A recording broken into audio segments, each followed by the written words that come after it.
छत्तीसगढ़ के राजनांदगांव स्थित डोंगरगढ़ के चंद्रगिरी तीर्थ पर 1 से 6 फरवरी तक आचार्य श्री विद्यासागर जी महाराज का प्रथम समाधि स्मृति महोत्सव मनाया गया, जिसे लेकर मुनि श्री संधान सागर जी महाराज ने इस आयोजन को वृहद स्तर पर मनाने का आह्वान किया।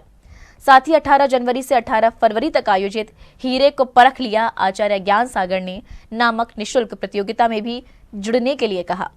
वेबसाइट vidyasagar.guru पर जाकर इस प्रतियोगिता से संबंधित अधिक जानकारी प्राप्त कर सकते हैं।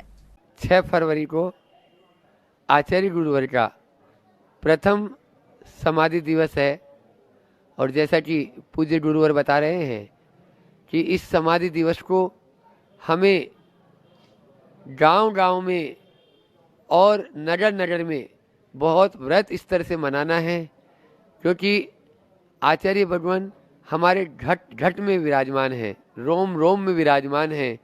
और इस तरह का प्रतीत होना चाहिए, चाहे जैन हो चाहे जैनेतर, सभी लोग इसको बहुत अच्छे से मनाएं। प्रभात फेरी या अन्य और उनके ऊपर प्रतियोगिता आदि करके, अभी जैसा कि मुझे बताया गया vidyasagar.guru के माध्यम से, जो एक वेबसाइट है जयपुर में सौरभ जी, उनके माध्यम से पता चला। परम पूज्य प्रसाद सागर जी महाराज जी ने भी हमें बताया। और 18 जनवरी से 18 फरवरी तक 1 माह तक हीरे को परख लिया आचार्य ज्ञान सागर।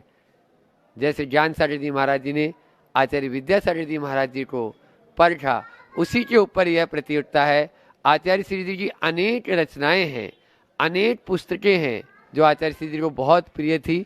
वे हमेशा कहते थे भारत को भारत बोलो, और उसी के आधार पर हमारी राष्ट्रभाषा हिंदी हो, स्वभाषा हो, स्वरोजगार हो, स्वावलंबन हो, और अपने आप में हम स्वयं में पूर्ण रूप से स्वतंत्र हों, तभी यह हमारा गणतंत्र दिवस मनाना सार्थक होगा।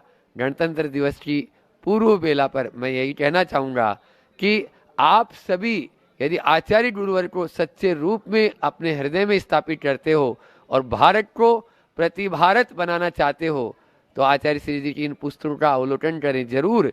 ये पुस्तकें अनेक लेखकों द्वारा लिखी गई है, चाहे अंग्रेजी माध्यम का भ्रमजाल हो, चाहे वह सोने की चिड़िया और लुटेरे अंग्रेज हो, चाहे वह हमारी मातृभाषा हो, चाहे वह आहारी औषधि हो। अनेक पुस्तकें जो देश के ऊपर भी लिखी हुई, और आचार्य श्री जी ने लगभग 650 से ऊपर हाइकू जो रचित किए हैं, उन पर ही यह प्रतियोगिता आयोजित की गई है।